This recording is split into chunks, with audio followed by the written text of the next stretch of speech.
ఇప్పుడు సముద్రంలో అలలు రావటానికి ట్రిలియన్స్ ఆఫ్ లీటర్స్, అంటే 100 కోట్ల కంటే ఇంకా కొన్ని ఎక్కువ రెట్లు లీటర్లు ఉన్న నీటి మీద చంద్రుడి యొక్క ఇన్ఫ్లుయెన్స్ ఉంటుంది. అంత నీరు మన దగ్గర లేదు కదా. So it is not possible. అంటే సైన్స్ పదజాలాన్ని వాడుకుంటూ ఈ వ్యాపారాన్ని నిలబెట్టుకోవటానికి రకరకాల ఇంటర్ప్రిటేషన్స్. ఇండివిజువల్ జ్యోతిష్యుడితో పోట్లాట కాదు, ఇది రాంగ్. దీనికోసం ఇప్పుడు ఆరోగ్యం బాగాలేదు, డాక్టర్ దగ్గరికి వెళ్తే 500 రూపాయలు అవుతాయి, తర్వాత టెస్ట్లకు ఇంకొక 4-5 వేలు అవుతాయి. But at least you know where your body is. అంటే 5,000 రూపాయల్లో మీ పరిస్థితి ఏంటి, దీనికి ఏం చేయాలి అన్నది అర్థమవుతుంది. మీరు డాక్టర్ మీద కోపం వచ్చి డాక్టర్ నాతో 5,000 ఖర్చు పెట్టిస్తున్నాడు అని జ్యోతిష్యుడి దగ్గరికి వెళ్ళి 10,000 ఇస్తే ఎట్లా? This is my point.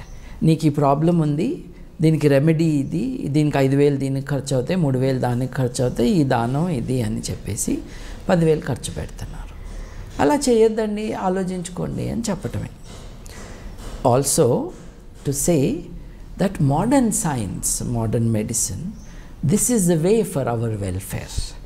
ఇప్పుడు 40 ఏళ్ళకి పుట్టుకుమనే మనిషి ఇవాళ 60 ఏళ్ళు 67 ఏళ్ళు బతుకుతున్నాడు అని అంటే అది సైన్స్ కారణంగా. ఎక్కువ కాలం మన వాళ్ళు బతకాలన్న కోరికతో ఎక్కువ మనం సైన్స్ మీద డిపెండ్ అవ్వాలన్నది ఉద్దేశం. సో గ్రహాల గతులకి మనుషుల వ్యవహారాలకి డైరెక్ట్ లింక్ లేదండి. సైన్స్ క్యాల్కులేషన్ స్కూల్లో నేర్చుకున్న సైన్సేనండి. ఆ ఈక్వేషన్లు వేస్తే బిడ్డ పుట్టినప్పుడు ఆ బిడ్డని హ్యాండిల్ చేస్తున్న డాక్టర్లు కానీ మిడ్వైఫ్స్ కానీ వాళ్ళ దగ్గర ఉన్న మెడికల్ ఇన్స్ట్రుమెంట్స్ ఉంటాయి చూడండి, వాటికే శనిగ్రహం కంటే ఎక్కువ ఇన్ఫ్లుయెన్స్ ఉంటుంది. And whatever influence is there, that is the influence of gravity. Gravity does not decide your health. మీరు అనొచ్చు జూపిటర్కి వెళ్తేనో ఇంకో యూనియన్లో ఒక 6-7 వేల సంవత్సరాల క్రితం చేసిన అబ్జర్వేషన్స్కి ఆ నాలెడ్జ్ అక్యుములేటెడ్ అబ్జర్వేషన్స్ నుంచి వాళ్ళు గ్రహణాల ప్రెడిక్షన్స్కి వచ్చారు. ఓకే, గ్రహణాలు ఎప్పుడు వస్తాయి ఏమిటి అని.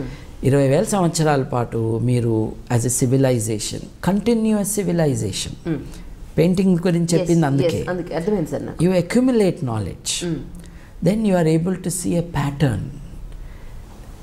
ఈ తేదీన ఈ రోజున ఈ టైంకి మనం అంటున్న సూర్యోదయం జరుగుతుంది, మనం అంటున్న సూర్యాస్తమం జరుగుతుంది అని మనం చెప్పగలుగుతున్నాం. It is the accumulated knowledge of humanity. అది బాబిలోనియన్లు they could put together in a tabular column. Tabular column అంటే ఏంటండి? క్యాలెండర్ ఎలా అయితే మనం చేసుకుంటామో అలాగే టాబ్యులర్ కాలం అంటే ఏంటండి? రైల్వే టైం టేబుల్ లాంటిది. ఓకే, రైల్వే టైం టేబుల్ చేతిలో పెట్టుకుంటే మీరు రేపొద్దున్న డీరైల్మెంట్ జరగకపోతే ఢిల్లీకి వెళ్ళే ఏపీ ఎక్స్ప్రెస్సో లేకపోతే ఇంకొక్కడికో వెళ్ళే రాజధానియో ఎన్నింటికి మొదలవుతుంది, ఎన్నింటికి బయలుదేరుతుంది, ఎన్నింటికి వస్తుంది చెప్పగలరు కదండి. రైల్వే టైం టేబుల్ నా చేతిలో ఉంది కాబట్టి నీ పెళ్ళి ఎప్పుడు చెప్తాను అంటే కుదరదు. అట్లాగే నీ ఆరోగ్యం బాగాలేదా, మీరు ఖండించింది అక్కడ, ఎగ్జాక్ట్, నీ ఆరోగ్యం బాగాలేదా రైల్వే టైం టేబుల్ చూసి చెప్తాగు నీ ఆరోగ్యం ఎప్పుడు బాగా అవుతుందంటే అర్థం ఉందండి? నో.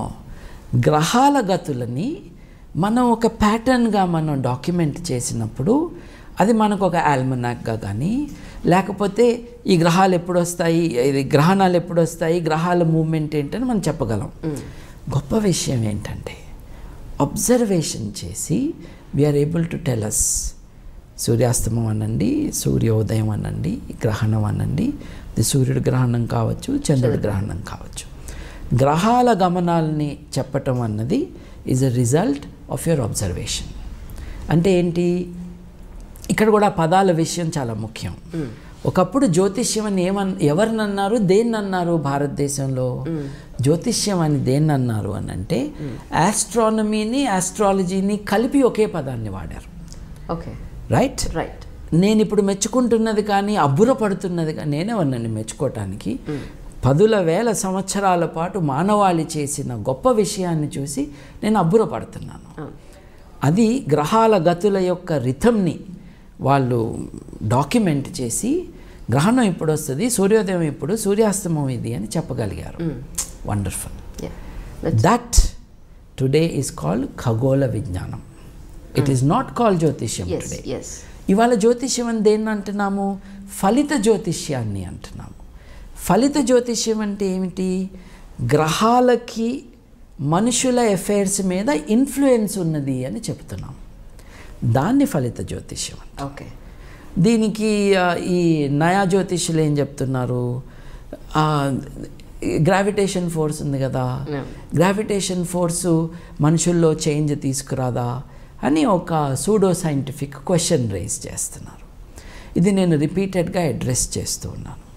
ఇందాక మీకు చెప్పాను చూడండి, నేను ఫ్రెంచ్ నేర్చుకుంటే నాకేమొస్తుంది అంటే ఫ్రెంచే వస్తుంది రా అని చెప్తాం. అట్లాగే గ్రావిటేషన్ ఫోర్స్ మీ మీద ఏం ఎఫెక్ట్ ఇస్తుంది? గ్రావిటేషన్ ఎఫెక్ట్ ఇస్తుంది. పెళ్ళిళ్ళు కాదు, ఆరోగ్యం కాదు. అప్పుడు ఈయన్నాడు చూడండి, ఇప్పుడు ఎక్కువ మాట్లాడట్లా, శ్రీనివాస గార్గే గారు, ఆయన నాతో ఒక దెబ్బలాట పెట్టుకున్నాడు.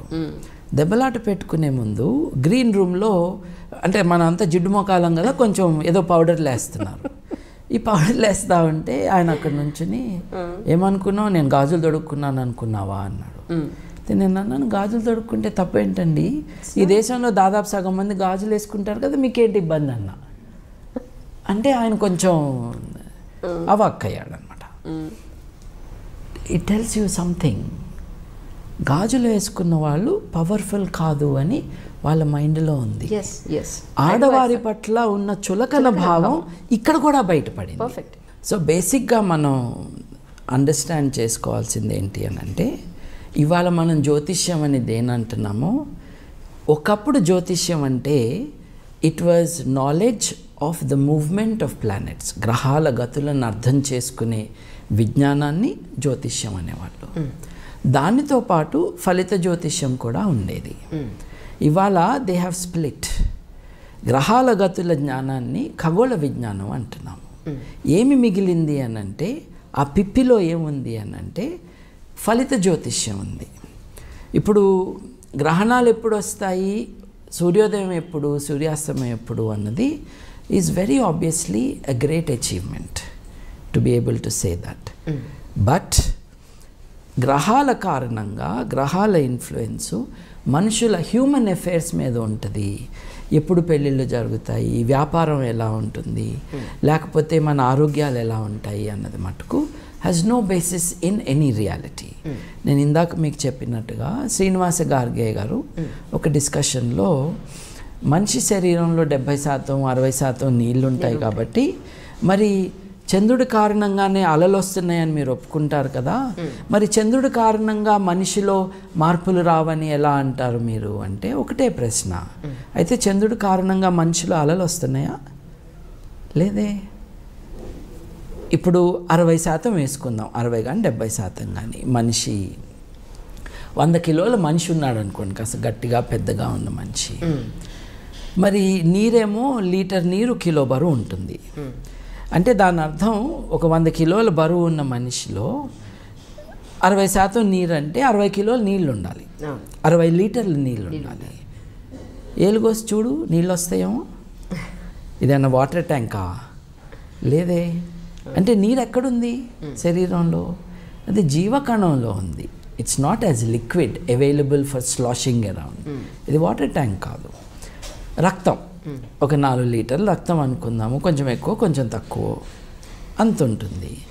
విసర్జితం కానీ మూత్రం ఉంటుంది, అది ఎంత ఉంటుంది? లీటర్లు ఉండదు కదా. సో మీరు మొత్తం 5-6 లీటర్ల లిక్విడ్ గురించి మాట్లాడుతున్నారు శరీరంలో. ఇప్పుడు సముద్రంలో అలలు రావటానికి ట్రిలియన్స్ ఆఫ్ లీటర్స్, అంటే 100 కోట్ల కంటే ఇంకా కొన్ని ఎక్కువ రెట్లు లీటర్లు ఉన్న నీటి మీద చంద్రుడి యొక్క ఇన్ఫ్లుయెన్స్ ఉంటుంది. అంత నీరు మన దగ్గర లేదు కదా. So it is not possible. అంటే సైన్స్ పదజాలాన్ని వాడుకుంటూ ఈ వ్యాపారాన్ని నిలబెట్టుకోవటానికి రకరకాల ఇంటర్ప్రిటేషన్స్. ఇండివిజువల్ జ్యోతిష్యుడితో పోట్లాట కాదు, ఇది రాంగ్. దీనికోసం ఇప్పుడు ఆరోగ్యం బాగాలేదు, డాక్టర్ దగ్గరికి వెళ్తే 500 రూపాయలు అవుతాయి, తర్వాత టెస్ట్లకు ఇంకొక 4-5 వేలు అవుతాయి. But at least you know where your body is. అంటే 5,000 రూపాయల్లో మీ పరిస్థితి ఏంటి, దీనికి ఏం చేయాలి అన్నది అర్థమవుతుంది. మీరు డాక్టర్ మీద కోపం వచ్చి డాక్టర్ నాతో 5,000 ఖర్చు పెట్టిస్తున్నాడు అని జ్యోతిష్యుడి దగ్గరికి వెళ్ళి 10,000 ఇస్తే ఎట్లా? This is my point. నీకు ఈ ప్రాబ్లం ఉంది, దీనికి రెమెడీ ఇది, దీనికి 5,000 దీనికి ఖర్చు అవుతాయి, 3,000 దానికి ఖర్చు అవుతాయి, ఈ దానం ఇది అని చెప్పేసి 10,000 ఖర్చు పెడుతున్నారు. అలా చేయొద్దండి, ఆలోచించుకోండి అని చెప్పటమే. Also to say that modern science, modern medicine, this is the way for our welfare. ఇప్పుడు 40 ఏళ్ళకి పుట్టుకుమనే మనిషి ఇవాళ 60 ఏళ్ళు 67 ఏళ్ళు బతుకుతున్నాడు అని అంటే అది సైన్స్ కారణంగా. ఎక్కువ కాలం మన వాళ్ళు బతకాలన్న కోరికతో ఎక్కువ మనం సైన్స్ మీద డిపెండ్ అవ్వాలన్నది ఉద్దేశం. సో గ్రహాల గతులకి మనుషుల వ్యవహారాలకి డైరెక్ట్ లింక్ లేదండి. సైన్స్ క్యాల్కులేషన్ స్కూల్లో నేర్చుకున్న సైన్సేనండి. ఆ ఈక్వేషన్లు వేస్తే బిడ్డ పుట్టినప్పుడు ఆ బిడ్డని హ్యాండిల్ చేస్తున్న డాక్టర్లు కానీ మిడ్ వైఫ్స్ కానీ వాళ్ళ దగ్గర ఉన్న మెడికల్ ఇన్స్ట్రుమెంట్స్ ఉంటాయి చూడండి, వాటికే శనిగ్రహం కంటే ఎక్కువ ఇన్ఫ్లుయెన్స్ ఉంటుంది. And whatever influence is there, that is the influence of gravity. Gravity does not decide your health. మీరు అనొచ్చు జూపిటర్కి వెళ్తేనో ఇంకో